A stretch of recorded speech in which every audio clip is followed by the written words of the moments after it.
Assalamualaikum warahmatullahi wabarakatuh. Halo teman-teman semuanya.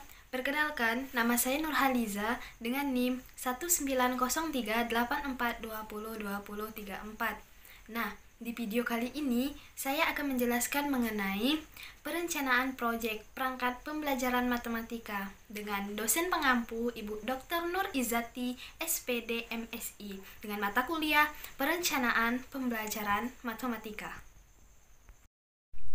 Baiklah, di sini saya Nurhaliza akan mempresentasikan hasil kerja saya, yaitu tentang perencanaan proyek perangkat pembelajaran matematika. Yang pertama yaitu ada bab pertama itu ada pendahuluan. Pendahuluan ini meliputi latar belakang, tujuan, dan juga manfaat. Nah, jadi di latar belakang ini, seperti yang kita ketahui, pada era globalisasi seperti saat sekarang ini, banyak terjadinya perubahan dalam segala aspek kehidupan. Nah, termasuk dalam aspek pendidikan, yang dimana pendidikan itu terdiri dari beberapa komponen di dalamnya. Nah, salah satu komponen dalam pendidikan yang terpenting itu ialah guru. Guru ini merupakan komponen yang paling mempengaruhi terhadap terciptanya proses dan hasil pendidikan yang berkualitas. Nah, di dalam suatu komponen itu ialah bagian dari suatu sistem yang memiliki peran dalam proses umum untuk mencapai tujuan pembelajaran. Dan juga perangkat pembelajaran itu merupakan segala sesuatu yang akan digunakan guru sebagai pedoman dalam melaksanakan pembelajaran. Nah, jadi dalam pelaksanaan pembelajaran seorang guru itu diharapkan mereka itu mampu menciptakan suasana belajar yang dapat menjadikan siswa itu lebih aktif dalam belajar. Nah, jadi untuk meningkatkan pemahaman siswa terhadap konsep matematika dan menjadikan siswa aktif itu selama pembelajaran adalah dengan menggunakan metode pembelajaran dan pendekatan-pendekatan yang sesuai dengan tingkat perkembangan siswa. Selanjutnya, tujuan-tujuan itu ada sebagai tugas mata kuliah perencanaan pembelajaran matematika. Yang kedua itu untuk memberikan pengalaman kepada mahasiswa sehingga dapat terbiasa untuk membuat perangkat pembelajaran kelak di sekolah. Yang ketiga yaitu tujuan yang bersifat formal, menekankan kepada penata penalaran dan membentuk kepribadian siswa. Dan yang keempat, tujuan yang bersifat material yaitu menekankan kepada kemampuan memecahkan masalah dan menerapkan matematika. Untuk manfaatnya yaitu mahasiswa mendapatkan pengalaman dan diharapkan dapat terbiasa untuk membuat perangkat pembelajaran dengan baik. Yang kedua, mahasiswa mampu membuat perangkat pembelajaran dengan baik dan mampu menekankan kepada penata penalaran dan untuk membentuk kepribadian siswa dengan baik. Yang ketiga, mahasiswa mampu menekankan kepada kemampuan memecahkan masalah dan menerapkan matematika dengan baik. Nah, selanjutnya itu bab 2, ada pengertian dari perangkat pembelajaran. Perangkat pembelajaran itu merupakan segala sesuatu yang akan digunakan guru sebagai pedoman dalam melaksanakan pembelajaran. Nah, jadi guru ini berperan penting dalam pembelajaran di kelas. Guru juga bertanggung jawab langsung dalam upaya mewujudkan tujuan dari pembelajaran. Tugas guru itu yaitu menyusun perangkat pembelajaran pada tingkatan pembelajaran. Selanjutnya yaitu perencanaan pembelajaran adalah proses pengambilan keputusan, hasil berpikir secara rasional tentang sasaran dan juga tujuan pembelajaran tertentu, yakni perubahan perilaku serta rangkaian kegiatan yang harus dilaksanakan sebagai upaya pencapaian tujuan tersebut dengan memanfaatkan segala potensi dan sumber belajar yang ada. Kemudian untuk bab 2 selanjutnya itu ada jenis-jenis perangkat pembelajaran. Nah, di sini ada 6 jenis-jenis perangkat pembelajaran. Yang pertama yaitu ada kalender akademik. Nah, kalender akademik ini atau kalender pendidikan ini merupakan pengaturan waktu untuk kegiatan pembelajaran peserta didik selama 1 tahun ajaran. Nah, jadi kalender pendidikan ini mencangkup permulaan tahun ajaran, minggu efektif belajar, waktu pembelajaran efektif, dan hari libur. Kemudian yang kedua yaitu ada silabus. Nah, silabus ini merupakan rencana pembelajaran pada suatu atau kelompok mata pelajaran dengan tema tertentu yang mencangkup standar kompetensi, kompetisi dasar, materi pokok atau pembelajaran, kegiatan pembelajaran, indikator, penilaian, alokasi waktu, dan sumber belajar atau bahan atau alat belajar yang dikembangkan oleh setiap satuan pendidikan. Nah, jadi silabus ini disusun secara sistematis untuk memuat komponen-komponen yang saling berkaitan untuk mencapai penguasaan kompetensi dasar. Kemudian yang ketiga, program tahunan atau prota. Nah, prota ini merupakan rencana penetapan alokasi waktu 1 tahun ajaran untuk mencapai tujuan sesuai standar kompetensi dan kompetensi yang telah ditetapkan. Kemudian yaitu ada promes. PROMES atau program semester.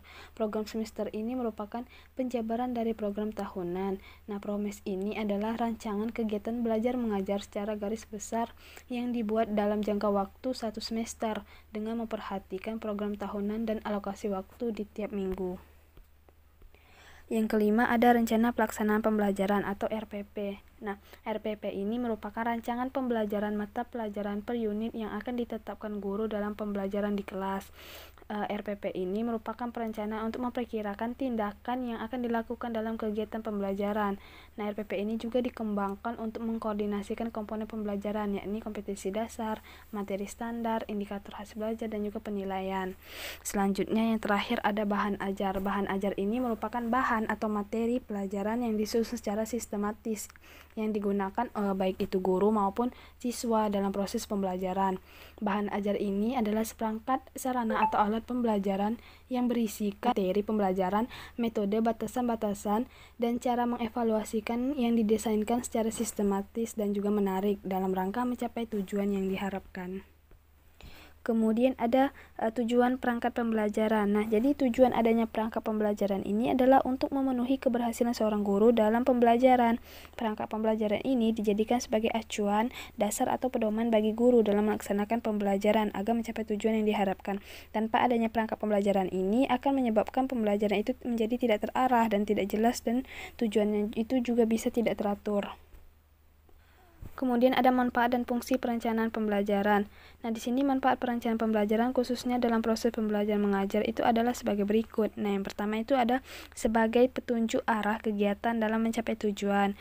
Yang kedua itu sebagai pola dasar dalam mengatur tugas dan wewenang bagi setiap unsur yang terlibat dalam kegiatan. Yang ketiga, sebagai pedoman kerja bagi setiap unsur baik itu unsur guru maupun unsur murid. Yang keempat, sebagai alat ukur efektif tidaknya suatu pekerjaan sehingga setiap saat diketahui ketepatan dan juga keterlambatan kerja. Yang kelima, untuk bahan penyusunan data agar terjadi keseimbangan kerja. Yang keenam yaitu untuk menghemat waktu, tenaga, alat-alat, dan juga biaya. Fungsi perencanaan pembelajaran. Nah, jadi perencanaan pembelajaran ini memiliki beberapa fungsi sebagaimana yang dijelaskan oleh Sanjaya, yaitu ada fungsi kreatif, fungsi inovatif, fungsi selektif, fungsi komunikatif, fungsi prediktif, fungsi akurasi, fungsi pencapaian tujuan, dan juga fungsi kontrol.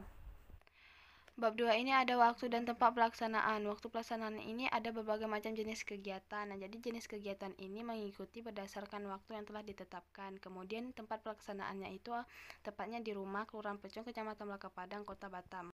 Bab 3 itu ada pelaksanaan dan hasil proyek. Ada 2.1 pelaksanaan proyek. Nah, proyek ini mulai dibuat pada tanggal 15 September 2021. Dimulai dari membuat perencanaan proyek, mencari referensi, dan pembuatan produk. Nah, rancangan selengkapnya itu dapat dilihat pada lokasi waktu yang tertera di halaman sebelumnya. Nah, jadi proyek itu telah diselesaikan pada tanggal 2 November 2021 yang berisikan perangkat pembelajaran dan juga laporan akhir proyek. Kemudian hasil atau produk yang didapat yaitu ada silabus kelas 7 SMP, program semester ganjil kelas 7 SMP, program semester genap kelas 7 SMP, program tahunan kelas 7 SMP, RPP semester 1 kelas 7 SMP, RPP semester 2 kelas 7 SMP, bahan ajar semester 1 kelas 7 SMP, dan juga bahan ajar semester 2 kelas 7 SMP. Kemudian ada bab terakhir yaitu bab 4, ada penutup yaitu 3.1 kesimpulan. Nah, jadi perencanaan pembelajaran itu yaitu persiapan mengelola pembelajaran yang akan dilaksanakan dalam kelas untuk mencapai tujuan. Merancang dan menyusun perangkat pembelajaran dilakukan agar tujuan yang telah direncanakan itu di dalam pembelajaran dapat tercapai. Perangkat pembelajaran ini merupakan segala sesuatu yang akan digunakan guru sebagai pedoman dalam melaksanakan pembelajaran. Kemudian 3.2 itu ada saran. Dalam pembelajaran di kelas, guru sangat berperan penting dalam proses pembelajaran. Guru bertanggung jawab langsung dalam upaya mewujudkan tujuan dari pembelajaran tersebut. Nah, kemudian guru itu harus pandai merancang pembelajaran agar di kelas itu menjadi lebih efektif dan juga efisien. Nah, jadi di dalam laporan ini saya mohon maaf apabila terdapat banyak kesalahan baik itu dalam penulisan maupun dalam penggunaan bahasanya. Untuk itu saya berharap mendapatkan masukan dan juga saran agar kedepannya menjadi semakin baik lagi. Baiklah, itu saja yang bisa saya sampaikan mengenai perencanaan proyek perangkat pembelajaran matematika. Apabila terdapat kesalahan, saya mohon maaf. Saya akhiri dengan wassalamualaikum warahmatullahi wabarakatuh.